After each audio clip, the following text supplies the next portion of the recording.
தன் மீதான வழக்கு தொடர்பாக கோப்புகளில் கையெழுத்திட விடுதலை சிறுத்தைகள் கட்சி தலைவர் திருமாவளவன் மயிலாடுதுறை மாவட்ட நீதிமன்றத்திற்கு வருகை தந்துள்ளார். இதுகுறித்த கூடுதல் தகவலை செய்தியாளர் சேதுராமன் வழங்கிட கேட்கலாம். சேதுராமன், வணக்கம். முழு விவரங்கள் என்ன? மயிலாடுதுறையில் மதமாற்ற தடை சட்டத்திற்கு எதிராக 2003ஆம் ஆண்டு விசிக சார்பில் நடைபெற்ற பேரணியின் போது கலவரம் ஏற்பட்டது. அப்போது போலீசாருக்கும் விசிகவினருக்கும் மோதல் உருவாகியது.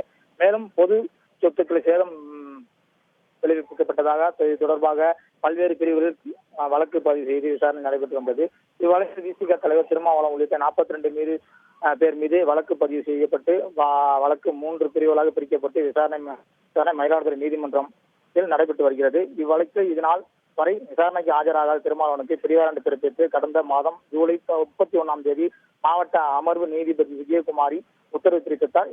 இந்த பிடிவாரண்டின் உத்தரவை திரும்ப பெற வலியுறுத்தி விசிக வழக்கறிஞர் மனு தாக்கல் செய்திருந்த நிலையில் ஆகஸ்ட் 27ஆம் தேதி நீதிமன்றத்தில் விசிக தலைவர் திருமாவளவன் நேரில் ஆஜராக வேண்டும் என்று நிபந்தனையுடன் பிடிவாரண்ட் உத்தரவு திரும்ப பெறப்பட்டது. இந்த நிலையில் இன்று காலை இந்த வழக்கில் 18 பேர் விசிக பொறுப்பாளர்கள் ஆஜரானார் நிலையில் நீதிமன்றத்துக்கு வர தாமதமான விசிக தலைவர் திருமாவளவன் எம்பி வீடியோ கான்பரன்ஸ் மூலம் ஆஜராகி தன் மீது சம்பந்தப்பட்ட குற்றம் மறுத்தார்.